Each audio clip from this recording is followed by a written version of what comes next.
space, the final frontier. These are the voyages of the starship TARDIS, its continuing mission to explore strange new times, to seek out new life and new companions, to boldly go where no doctor has gone before. Hello, everyone. Do not adjust your screens or sets. This is not a Star Trek themed show. This is still the greatest show in the galaxy, but it's got a bit of a interesting new flavor today. We are finally doing this. We're going there. We are finally covering the Doctor Who Star Trek crossover comic, Assimilation², and in honor of this momentous occasion, I have assembled two of the greatest Star Trek minds I know of. The infamous Dr. Q. How are you doing, sir? Oh, I'm doing just fine. How are you, sir? I'm doing just fine. We both really liked the topic that we are about to talk. And here's someone who absolutely hated it because that's just how he does. The Frenchie. How are you doing, Mr. Hater? I'm pretty good. And Dr. Q, Kaplar, I'll throw a chair at you to show you my love. Gee whiz. Unbelievable. Settle down. I know it's a sign of love and a mating ritual for Klingons, motherfucker. The term of endearment. Well, saying this is on the internet. This is forever. We don't want to start another galactic incident. So how about I just distract you all with the birthday section? Jesus, not the birthday. Tell me it's a short one. I wish I could, sir. I wish I could. And it's in its proper place at the beginning of the episode, Frenchie. Thank you for pointing that out, Mr. Q, Dr. Q. Mm-hmm. So we are counting down from the 15th all the way to the 21st of August, although I will say this, we could probably do an entire episode just on the people who have birthdays on the 20th, and you'll see who they are in just a minute. But full disclosure, that is the day we are recording this. But on the 16th, the first person we have is Mr. Murphy Grumbar. Apologize if I'm mispronouncing the name. So he was a Dalek operator for most of the William Hartnell era episodes, as well as a mechanoid. He was Arcturus in one of my favorite episodes ever, The Curse of Peladon. He was a gel guard in the Three Doctors, and he was in in Carnival of Monsters. So basically, he was a monster guy. He was the guy in the suit, as it were. Also on the 16th,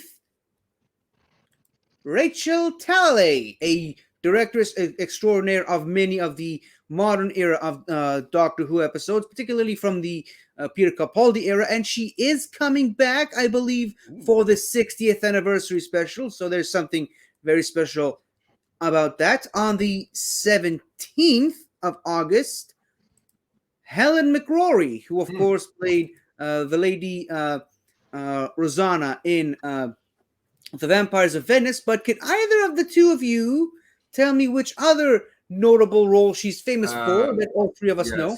Malfoy's mother. Yeah, well, thank you for not even letting me finish. Her mother. His mother. And so, Narcissa Malfoy. And may she rest in peace, of course. The only reason I know that, I had a crush on her when I was younger in those movies. So wow. It explains a lot. Well, I always had a crush on Hermione, and guess what? I was one of the few lucky people who was younger than Emma Watson, so it was never weird or creepy for me to have a crush on Hermione. That's great. I do remember that weirdness. I do, like, around me, it's like, but you're like 21, bro. Yeah, so I always escaped that somehow. On the 18th, Mr. Hold on, my mouse is not cooperating with me right now. Mr. John Debney, he was he provided the title music and incidental music for the 1996 TV movie with Paul McGann. On the 19th of August, Mr. Calum Blue. He was Lord Marchwood in The Eternity Trap in the Sarah Jane Adventures, a very shall we say, who's who of actors from sci-fi and fandom in that episode. But can either of you tell me which other role he's also very famous for? No. Snark? Yeah, I know the face, Caleb Blue rings a bell. not the name. The face rings a bell. Kneel before Zod. Ooh. Hmm? He was General Zod in Smallville. Wow, Yeah, that's not where I knew him no, from. no, That is not where I knew him from. this for me, it's like it's a blip, unless he really did the Oscar-worthy performance, it's a blip. It was on television. All right, fine. I thought I Emmy. would get a better response from you guys. I'm Everyone. sorry. What can I say? Smallville, I don't know why that show is fun to watch in the moment. I assimilate nothing. I've watched the whole damn thing. Don't ask me to resume it. I don't know. It did not stick. It's all en français. En français, it's a different show. Oh, that Right. fastest in baguette calls. All right, fine. I can't believe I'm saying this, but God, I wish Soda was here right now. Okay, That so is weird. on the That's weird. 19th, Mr. Shane Krause. He wrote at least half of the episodes of the K9 spin-off series. Not the one that we saw, Snark, the other K9 series. Yeah. And now we are on to the 20th. The lesser one. Yeah, the less important one. Hmm. The one without the Satanists. But That's right. so now we're on the 20th. And like I said, we could basically have the entire episode just based around all the people having birthdays around the 20th. Starting, of course, with Andrew Garfield. Jesus Christ, he was young. I'm pretty sure we all know who he played other than Doctor Who that we can remember, right? Hmm. Yeah. I don't know why I can't remember his fucking Discord. I should check where else I was. Jesus. What? Okay, so Spidey. happy birthday, Spider-Man. Also on 20th, Barnaby Edwards. He played many characters in Doctor Who, particularly in video games, and he's also a Dalek operator on a bunch of different episodes, but he's primarily known as director extraordinaire on Big Finish, with no less than 79 episodes under his belt, and at least 5 episodes that he's written for Big Finish. So kudos to him. Snark, is it me or his head is made for sci-fi? He has a sci-fi head. I was thinking that looks photoshopped or whatever. It's like they took a normal guy's head and then they put a weird top on it. Hey guys, it's his head, you maniacs! It's his head. But his head is made for sci-fi. I'm telling you. If that's his real head. Yeah. Yikes. Yeah. Will you behave? Okay. No. Next on the 20th. You add me, Snark? No. All right. Just to shut you up, both of you. Next, Sophie Eldred, of course, played companion Ace during the 7th Doctor era, and also on the 20th, Mr. James Marsters. And yes, Snark, I did look up the name after yesterday. So yeah, he played Captain John Hart on Torchwood, both on TV and Big Finish, but I think you'd also know him by a different name, right? Yeah, you Spike. The Spike. And also on the 20th, Sylvester McCoy, the 7th Doctor, the Doctor whose companion was the aforementioned Sophie Eldred, who played Ace. They're like twins. Finally, wrapping up our list, the late, great Anthony Ainley, who of course played the Master, otherwise known as Yes.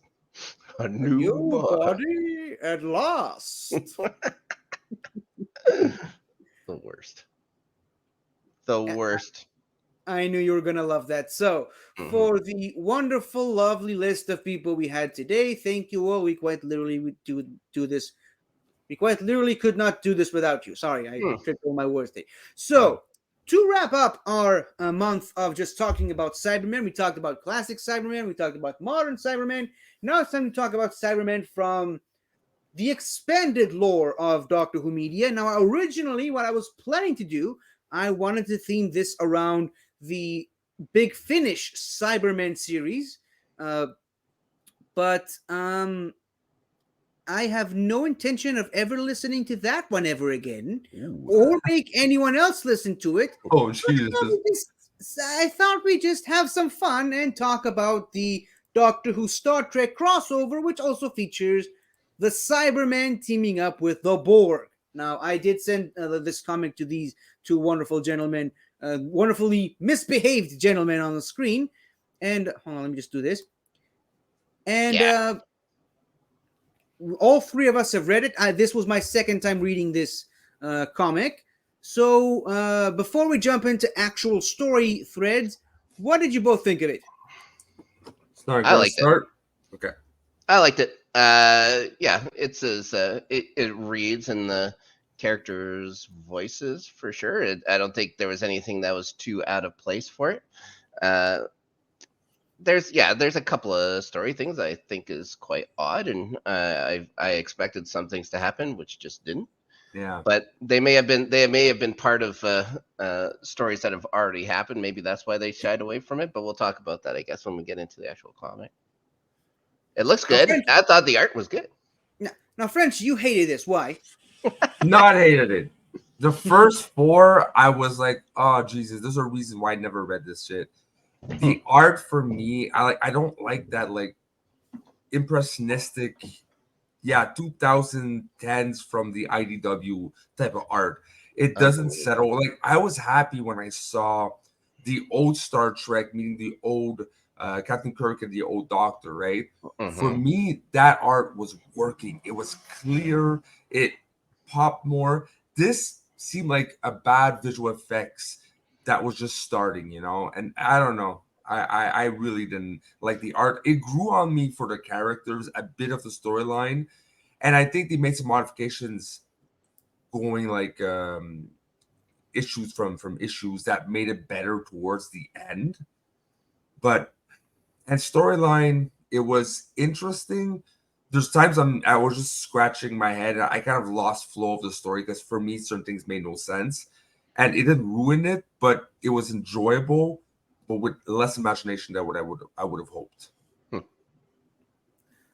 I will say that I didn't find the artwork too jarring. I mean, I get what they were going for with this. They wanted the realism, and I do indeed agree that a lot of these shots do look like they just copy and pasted Star Trek characters or Doctor Who characters from the TV show onto a page 100%. and put a filter on them or something. And again, I get why they did it, but it just didn't bother me. And the changing of the artwork for the older version for both of them, I think it not only does it look better, it looks more comic-y, it also makes sense for the specific period that they're trying to emulate here, both in the 60s for Star Trek and 70s for Doctor Who. So I felt like the change was not only better looking visually, but it made sense within the story itself. And as for the story, I like it. I think it follows the basic rules of what a crossover is meant to do, unlike some other comic book crossovers that I've read, where the equal balance of both franchises. Yeah, so again, it's I call it the Roger Rabbit effect of like who gets top billing, who gets to be there more. So Star Trek is it gets to be on the front, gets top billing on the title of the comic book. The everything takes place inside the Star Trek universe, but to balance that out, the main villains are the Cybermen, not the Borg. So I felt like there was enough balancing between the two franchises, and both franchises got to shine. Some characters not as much as I would have liked, but I feel like story wise, it was a really good crossover. Might not have been a great Doctor Who story, it might not have been a great Star Trek story, but it was a really good, well balanced crossover, in my opinion. So right off the bat, I mean, it starts out basically like every other either Star Trek or Doctor Who episode with a massive invasion of planet Delta 4, I think, which is weird because it's basically this 4-4. Like, who came up with that name? Yeah. whatever. So yeah, it's a massive invasion by the Borg and the Cybermen combined, with which of course leads us to this image of a Cyberman saying resistance is futile. Now I will say something interesting that I paid attention to. This is very clearly a Cybus Cyberman based on the logo in the chest. Wow. But later in the story, they change it to just a regular, proper universe Cyberman without that Cybus logo on the chest. So, is it the uh, army of ghosts, Doomsday Cybermen trapped in the void, traveling from universe to universe until they reach the Star Trek universe? Or is it the regular universe Cybermen jumping into the Star Trek universe? What do you think? I think it's the first option. It makes sense. If there's already a storyline, even if it's not mentioned, we know they are rogue Cybermen somewhere. They're doing their own thing. That explains a lot for me, because a lot of the times I was reading, I'm like, what is their motivations? I think they found a way to combine universes. Okay, why and how? So if there is a backstory, you would have to inform me, but that makes more sense and give a bit more fun to the comics for me. Yeah, it still doesn't make sense why they changed the logo halfway through the story. But if it were the Cyberman, that makes more sense, like you said, in the story. It's called, the artist is not necessarily a fan of Doctor Who, so he will get a base design for 4 issues and another base design for another 4 issues. And if he doesn't understand continuity, you get discrepancies like that. Yeah, was this comic written by or through the Doctor Who universe or through the Star Trek universe? IDW, which owns the rights for comics between a couple of franchises. For both. Mm-hmm. Okay. Yeah, they do Ninja Turtles and GI Joe and stuff like that too. And Red Sonja, no, that's Dynamite. My bad. Good to have an expert on the subject. So even if he's French. Even if she's French. So right off the bat, we're basically thrust into this storyline of just so the Cybermen and the Borg teamed up, and now they're even a bigger threat than either one were in their respective universes. And then, and I love the way the direction that the story takes. It's just after giving us this cold opening, which could make sense either in a Doctor Who story or a Star Trek story. It just goes straight up as being a regular Doctor Who story, and then ends on a cliffhanger that ends up, as we will later know, in the holodeck, and then it just goes into a Star Trek story. It has nothing to do with the Doctor Who side of things in the previous issue, and by the end of that issue, both stories collide as we learn that the TARDIS landed on the holodeck inside a Dixon Hill story. Yeah, see, I know Star Trek stuff. You got it. It quickly leads us into a meeting between the two captains, the Doctor and Picard.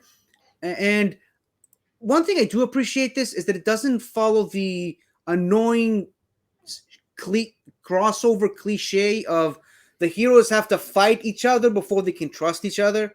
Right. I hate it when they do that. The biggest offender to that, in my opinion, is the first Avengers movie. I hated that part. I hated that's how superheroes can only meet. They have to fight each other before they realize that they're both heroes and just team up.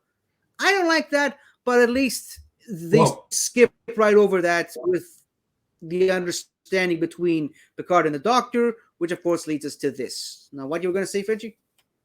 For me, it makes sense. Like Picard accepting. Picard has, guards up. He has good instincts. And with a person like Doctor Who, I don't see Picard thinking about it for an hour if he knows the situation is dire and he has to make a decision to trust someone, yes or no, right off the spot. He usually makes a good choice. So that didn't bother me for me. Yeah, like I said, the characters are all written in the actual characters' voices a lot. They don't do anything that really derivates or whatever from the path that they're usually on. So you get to know that the characters are going to be the same. Like the Doctor is going to be the Doctor, Picard is going to be Picard. It isn't one guy who's going to go off together or whatever. They're going to come together in the usual kind of way you'd imagine from either of the series. Yeah. So in other words, to go back to what Frenchie was saying, Picard is a very good judge of character. especially in dire situations, which of course then leads us to a transmission from the cyber leader, who's now half Cyberman, half Borg. And I love the imagery of just having one Cyberman and one Borg on either side of the Cyberman. And Picard doesn't know the Cybermen. The Star Trek crew don't know of the Cybermen, and the Doctor doesn't know about the Borg. But the Doctor, seeing this half Cyberman, half Borg cyber leader, knows that whatever the Borg are, this is not good. That this cannot be good, and this almost leads into a bit of suspicion from Picard and the Enterprise crew of the Doctor, Amy, and Rory, which is very quickly quashed. And I apologize, I could not find images of that, but what later happens is he basically goes with Picard later takes the Doctor to 10 forward to meet with Guinan. Mm-hmm. So, what did you guys think of the inclusion of Guinan in this comic book issue? I liked the start of it. It just the conclusion was a bit rushed for me. I get it's a comic book, but I think Guinan is one of those really good job in Star Trek history to have a character you won't see every time, but you actually deeply care about. And that's Guinan, because she has gravitas. And they brought it well. I just don't find it continued it properly. And also, she could be almost as old as the Doctor. She's Yeah. an ancient being. So She could be another incarnation of the Doctor through the timeless child. sure. Like, for all we know, they could be of the same species because of the timeless child or a backstory or an origin. And Mm-hmm. to build off on your point, Frenchie, I agree. The Guinan stuff wasn't. They didn't close it out well, but No. in another sense, that's kind of Guinan's character all around, isn't it? Mhm. Like, they give us enough tidbits of information about Okay. her, but we never know all the facts about her, just like the Doctor. You know what, people? At Paramount, give us a Guinan TV show. That I watch. Well, But It like very, very simple. Anthology, four episodes, one season, 1 century. So you Mhm. see 4 centuries of her life, 5 centuries maybe of her life. I don't know if I like that, because it's almost like Guinan is like the Star Trek's universe's version of Yoda. She's Like, the good knowing too cute. much about him just ruins the character. But that's the thing. You don't want to dive in her backstories. You want to dive where her empathy and her wisdom comes from.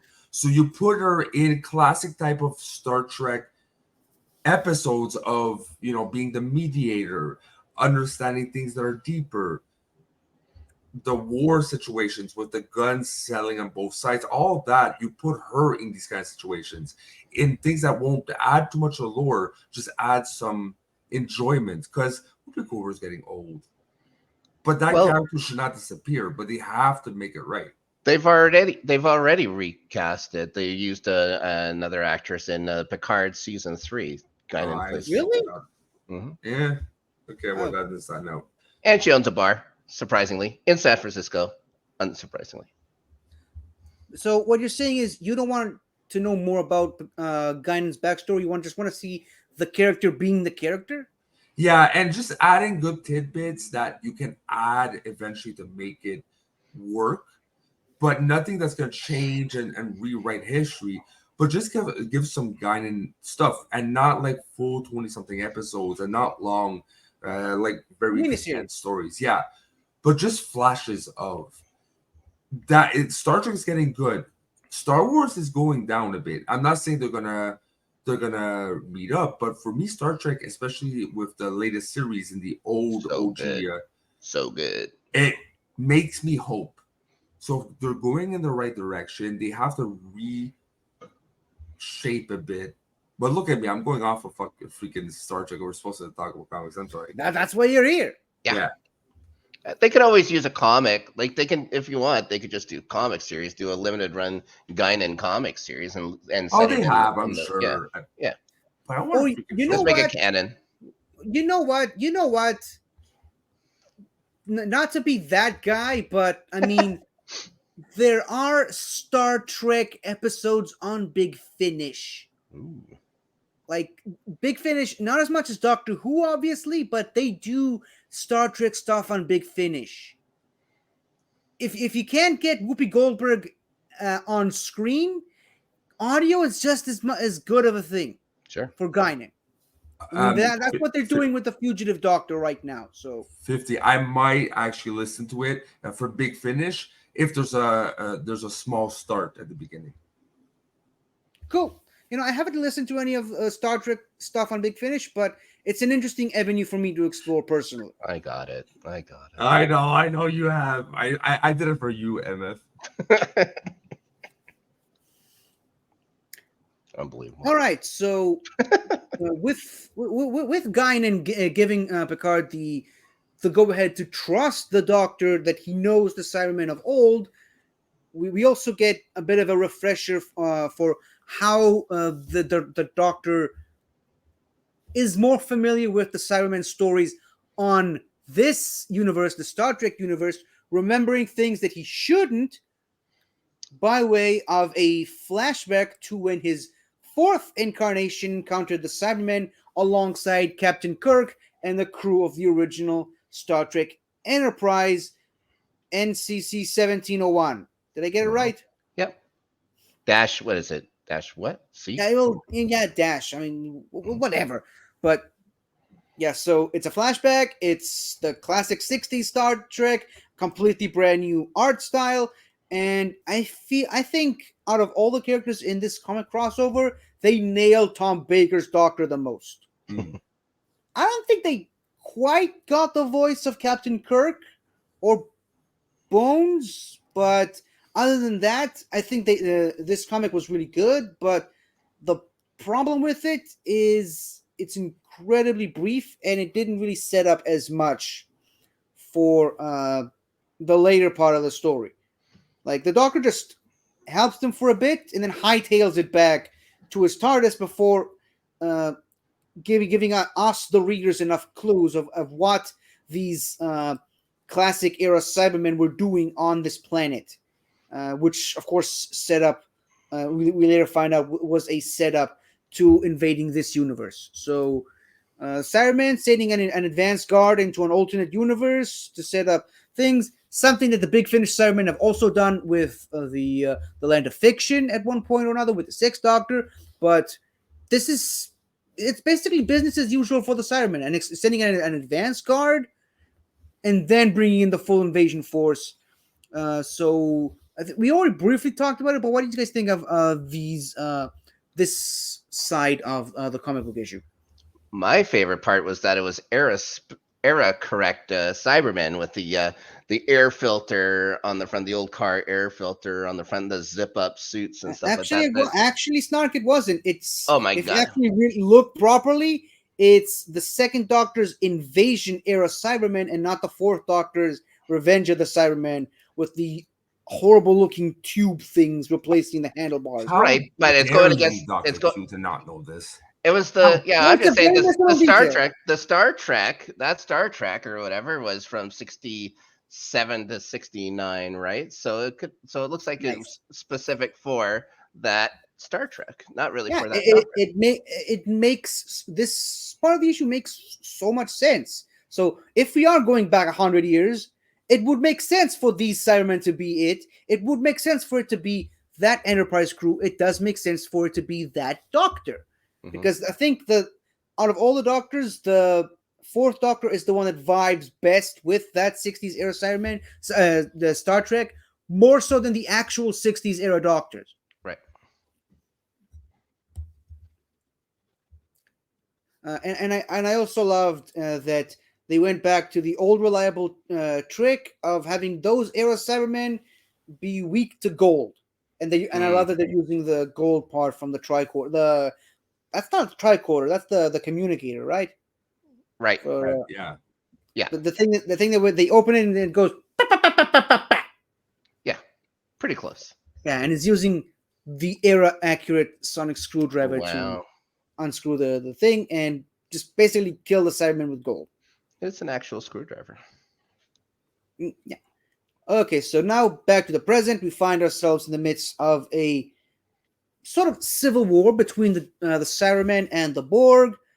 The Enterprise crew eventually discover that the Cybermen must have uh, betrayed the Borg at some point or another. The Borg were no match for the Cybermen, and their attacks on their advances, I should say, on the Federation planets was halted, and the Cybermen armada is now heading back to the Borg homeworld. They don't know what happened and why that is, but then we learned that the Cybermen turned on, or rather, the Enterprise crew learns that the Cybermen turned on the Borg, and now the Borg are asking for help.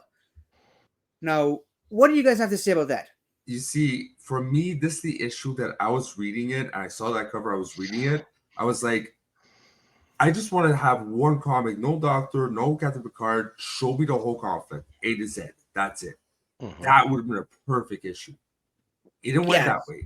And I think from there I was like, oh my god, they skipped like the only part I want to see right now. They skipped it. yeah, So I did not like the direction they were going with this, and it kind of stuck with me after.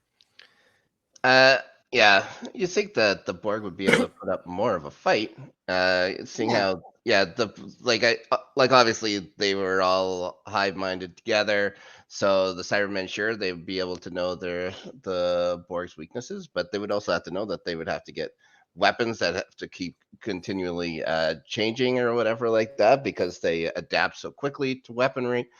Yeah, it seems like it took them no time unless they all like hive mind together. It's like what is it? What's that stupid Star Wars thing or whatever? Order 66 or whatever, and just all at the same time they just said, okay, we'll get rid of all these Borg at once. I mean, Yeah, I thought the Borg were taken care of rather quickly. But one thing that the comics also does that the television show does is they rarely show the Cybermen. Like it takes a while. Like it's not like they're Cybermen through and through or whatever. The stuff like you'll go long stretches without ever seeing a Cyberman, which is just like the show. The show uses Cybermen as a plot device more than an actual adversary. It seems. yeah. You did see the invasion, right? Mhm. With Tobias Vaughn. Sure. Yeah, 8-part serial. The Cybermen only show up halfway on the second half. Yeah, I like it. But to your point, though, what if the Cybermen weren't using energy weapons and they just started to strip the board with their bare hands? Yeah. Would that have worked? Because they didn't have No, to. You because the think the Borg Borg, would put up just yeah, as much of a fight? the Borg, that's the thing and that's for me, that kind of like explanation, someone who doesn't understand the Borg and more Doctor Who oriented, the Borg is the ultimate definition for adapting. Yeah, They are the freaks of adapting. So you start ripping them off, they will adapt the next assimilations to make it a lot harder to pull, a lot harder to have defenses that has immunity to the armor itself, and you can't just tear it up to the point that it becomes invincible. They will lose at first, then they will come up like an army of ants going up a hill and destroy everything. yeah. If you couldn't already tell, I also have an issue with the fact that the Borg were taken out were such easy pushovers for the Cybermen that I'm just trying to make excuses as to why that happened, and I can't find one. Yeah. I mean, the Borg are already in the real world. They are already a Cybermen knockoff to begin with. So, and I think, in my opinion, even though I'm a Doctor Who fan, I think the Borg are stronger than the Cybermen, and yet Sure. somehow the Cybermen beat them, which I guess goes back into this issue. Like the Cybermen knew that the Borg are stronger than them, so they set themselves up ahead of time to be stronger than the Borg. Maybe, I don't know, but yeah. But how do you hide yourself 100 years without? I don't know. It just I Well, mean, they have no problem hibernating for ages and ages and ages. That isn't yeah, a real big problem. as seen in Tomb of the Cybermen, but you like it's exactly like you said, Frenchie. You needed another issue explaining how the Cybermen were able to outwit the Borg, of all Mhm. people. Like Yeah. the Borg are, I will say this: the Borg are slightly more human than the Cybermen, but Hmm. that in no way means that they're weaker. Like it just means that they're, like you said, easier to adapt. So You'd figure that they'd be pretty good buddies or whatever too. It's like they're all stripped of all human emotions except for, it seems, Yeah, rage. because Except for rage, it seems like they all get very angry. But yeah, like they have the like it's so they're so similar in so many ways. Maybe that's why the Cybermen thought them weak or whatever, because they're so similar. but they're not that weak. Because here's the thing, like if needed, Borg would, if they would need to defeat Cybermen, would need to get rid of the whole flesh aspect. They will eventually, and they yeah, will start targeting. This is still a living being receiving transmissions. How do we infect this? How do, if this is our greatest foe, we will change everything about us to destroy you. So they would learn to hack them somehow and make a Borg Cyberman controlled by Borg and the Hive. yeah. I think they explained it in the comic that the Borg actually benefited from their partnership with the Cybermen, and the only reason that that partnership fell apart was because the Cybermen reverted back to their original programming and just deleted the Borg Hive command or whatever, and that's how they beat them. Show Hmm. us that. Don't just tell us. Show us that in Yeah. the comic. You Yep. have the option to do that. But I think we're just stuck on one point a little too long. So of course, as you would imagine, Picard is like refusely disagrees uh, with teaming up with the Borg. He doesn't want anything to do with the Borg. As far as he's concerned, the enemy of my enemy is my friend. Let the Borg and Cybermen fight each other out, and uh, Starfleet can pick up the pieces and finish them off once they're done. And of Mhm. course, the Doctor knows how the Cybermen think. He knows how they work. He knows that they won't end that way. And so basically, he just invites Picard to his TARDIS and takes him on a trip through time and space, showing him the future of what will happen if he allows the Cybermen to destroy the Borg entirely and allow the Cybermen to take over the galaxy, essentially, showing him a cyber converted Klingon homeworld, Mhm. the Cybermen converting all of Vulcan, Cardassia, Raxicorico Falapatorius, the Jadoon, and all these potentially other worlds that eventually fell to the Cybermen for both universes, all because he refused to team up with the Borg and stop the Cybermen when it really mattered. Any thoughts on that strategy by the Doctor? And what do you think of how that storyline played out? Oh, I think it was, yeah. Of course, it worked out great and whatever, and it's exactly how you would imagine the Doctor would sell this stuff. It's like he has the ability to use time and space or whatever. So just show him. Like if you can't reason with the guy, actually show him. Like this is what this is. He's like, and Picard's seen what happens or whatever. He's done time travel. I don't know when this falls in the canon of things, because obviously, if with the Star Trek, what is it? What's the Star Trek one that they fight the Borg or whatever? They have to go back in time to First 20, contact. yeah, first contact. So you've seen it. He's seen what happens or whatever. He's gone through time travel. This shouldn't be a shock I to think him. this is So pre first contract. This episode, first contact. okay, I think.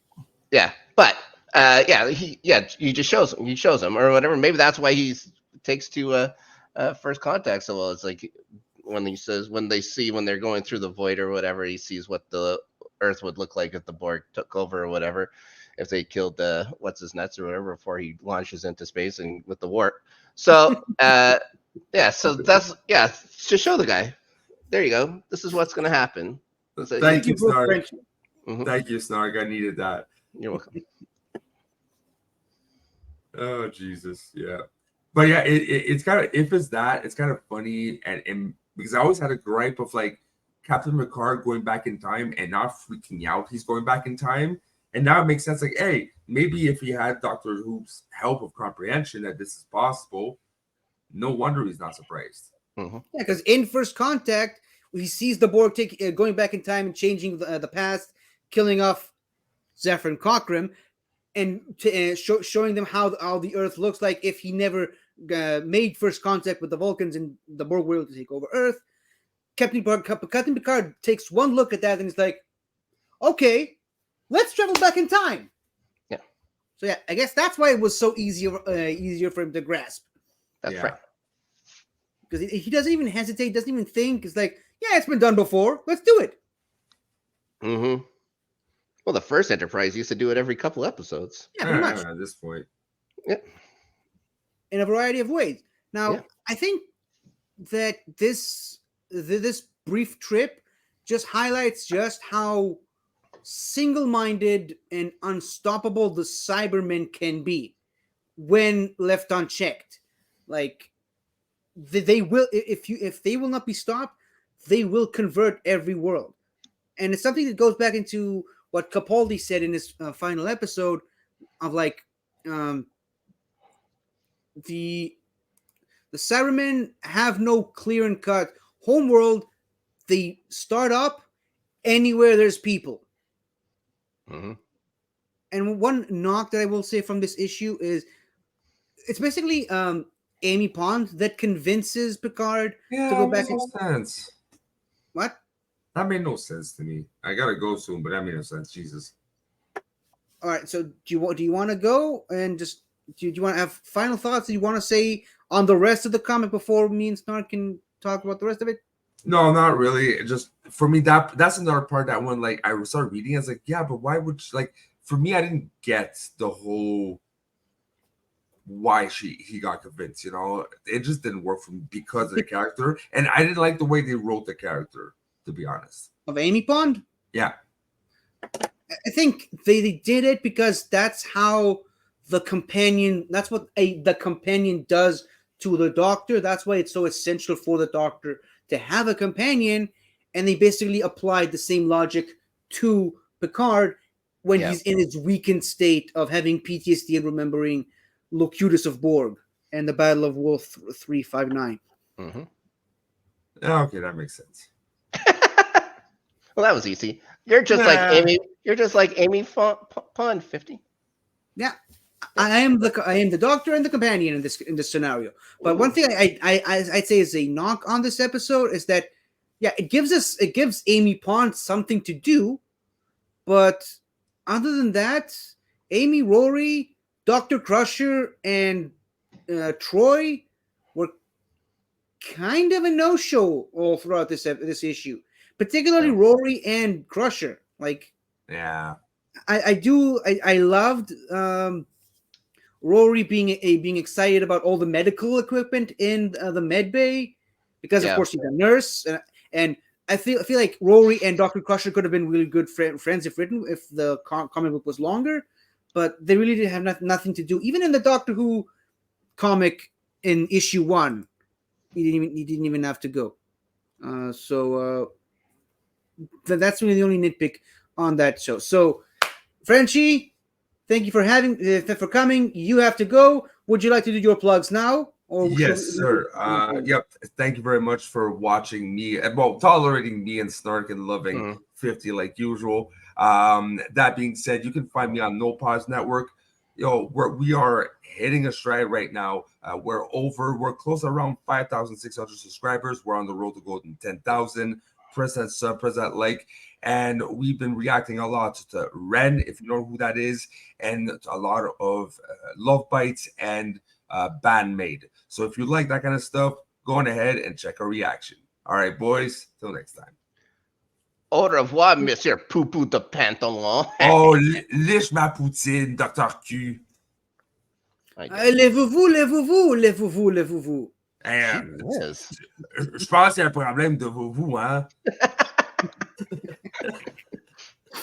All right, Joe. All right. Weesh, finally we got rid of that guy, right? Oh He my was a, god. I mean, he was a drag. Gee whiz. Okay, so now we got rid of the riffraff. Let's talk about the rest of the episode of the issue. Picard Yeah. finally agrees, and they set up a meeting on this random planet with a team of Enterprise crew with the Doctor and companions, and a couple of the Borg, where of course Riker discovers that one of the leaders of the Borg is a good friend of him from the Potemkin, and finally Riker shows up in the issue. Finally, Yeah. Riker is important to the story. He's been gone for a few issues. I think he was in that first issue for a little tiny bit. Yeah, But yeah, he's just and been other than drifting. that, what has he been doing? So again, I don't think it balanced some of the characters right. Uh, He might have been back at like 10 forward or something like that. maybe he was chilling off with Guinan or whatever, or maybe he was back in the holodeck and finishing that Dixon Yeah. Hill story. That's But right. He's playing in the jazz club or whatever. He's a yeah, so a you know what? trumpeter or whatever he is. Yeah, but so or just doing his regular thing, Oh boy. Oh boy. What's like happening? lifting his leg above one of the Oh, chairs, and spinning them, yeah. otherwise known as the Riker maneuver. But Unbelievable.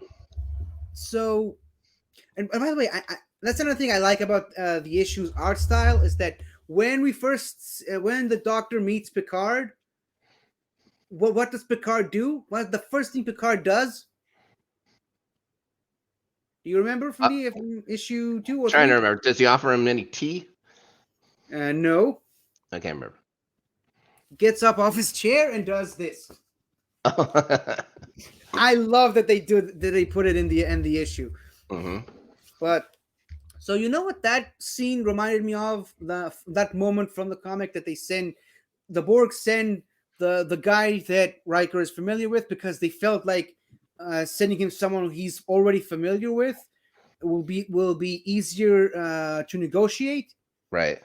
It kind of reminds me of that library episode from the David Tennant era, that the candle-shaped androids with faces on them sends Donna the face of Prince Charming. I mean Josh Dallas, because the AI thought she was going to like that face, and it would be easier for her to talk to him. Yeah.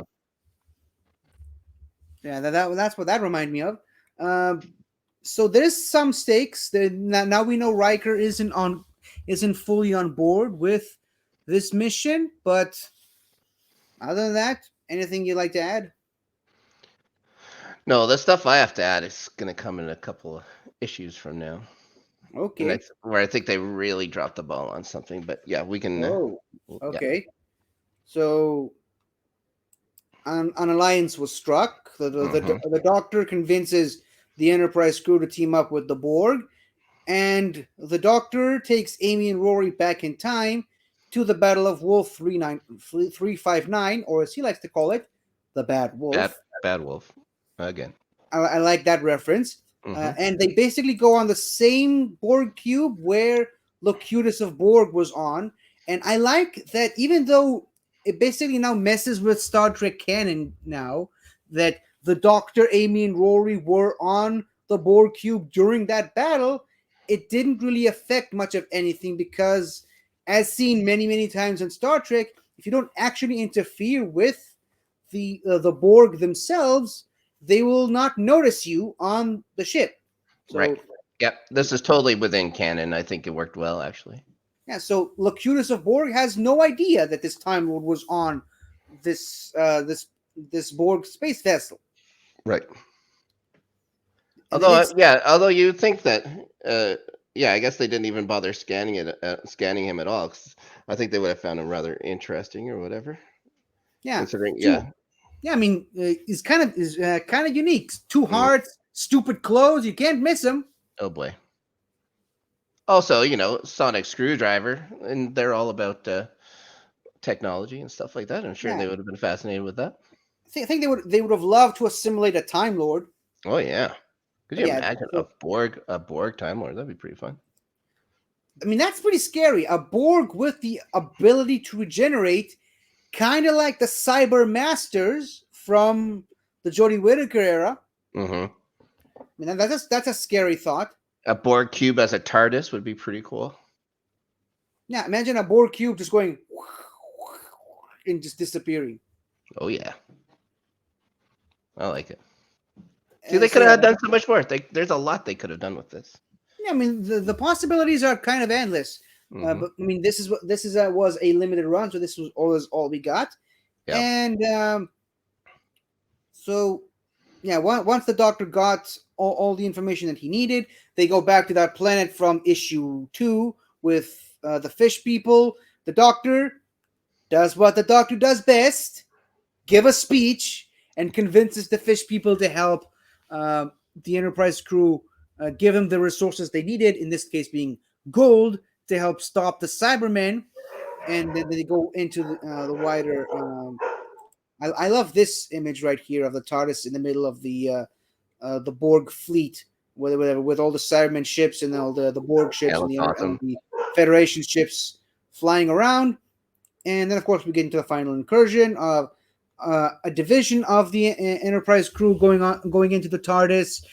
So they land on the cyber ship, the lead cyber ship, I should say, and of course they get detected right away, and they Yeah. get separated as they usually tend to do. Mhm. So the Doctor, Picard, and Data go off in one direction. Worf, Amy, Rory, and a couple of red shirts going in the other direction. The team Doctor, let's call it that way, Team Doctor receive an audience with the aforementioned half Borg cyber leader, and Team Worf go in to try and fight off the hordes of Cybermen, cyber Borgs, let's call them that.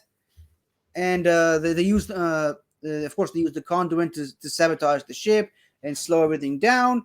And the cyber leader leaps out of the chair. There's that big cloud of gold dust.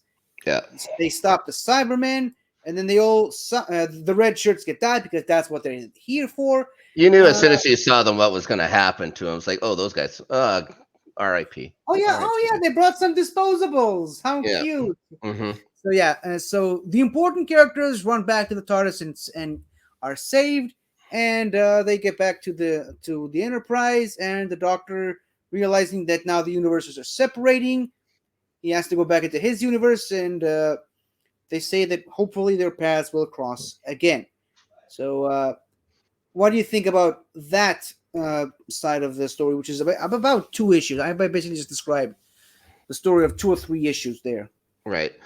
I think the entire thing with the cyber leader, I think they missed a real chance at something because, like, they really didn't use even Data very much, considering how relatable it could be with having him being a Cyberman to the Cybermen. But Data has an evil brother named Lore. Why wouldn't they have had Lore as the cyber leader? Like, I think that would have made way more sense. I think it could have brought both worlds together even stronger. But yeah, as it is or whatever, you can't really do too much with Data, I guess, because the story's been done. Like again, First Contact is the story, right? About seeing how he would be as a Borg. But and again, they already had a story in the Star Trek TV show where Lore took over the Borg. Yeah, but I'm talking Borg Cybermen. But I mean, cyber Lore. Yeah, that could have been interesting. But he's like the top. He's like he has no human parts at all, not even the brain or whatever to function it with. So he is what they would consider perfection, right? I guess. Yeah. So yeah, I hadn't even considered having Lore in this comic story, but again, like I said, they already did the story on the Star Trek TV show a couple of decades before, so I didn't have a problem with it, with Lore not being in there with the cyber leader. I do feel like the cyber leader was a bit too, shall we say, cartoony, like very mustache twirling villain. Mm-hmm. which is weird to say about a Cyberman, but like, die, Doctor! And Yeah. it's like what you said about the Imaginarian cyber leader that you didn't like about my army awaits. We meet Yeah. again, Doctor. So yeah, I think it worked for those Cybermen. I don't think it worked for this cyber leader, but I digress. Yeah. So, any final thoughts on this issue, on this whole run? No, again, you can nitpick little bits of things, but I think it's a very enjoyable comic run. I think I think it melds the two universes together quite nicely. I'd like to see more of Doctor Who with the next generation Star Trek crew.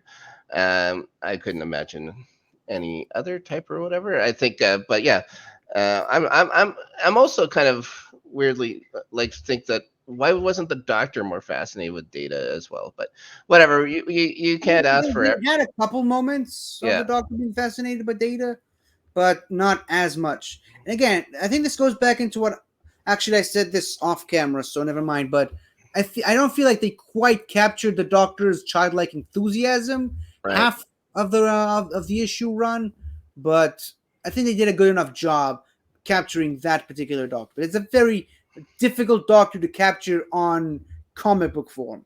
Hmm. It's a very animated Doctor, and not and I mean like it's a very a Doctor that needs to be on screen or on audio. It's very hard to capture this Doctor's essence on print.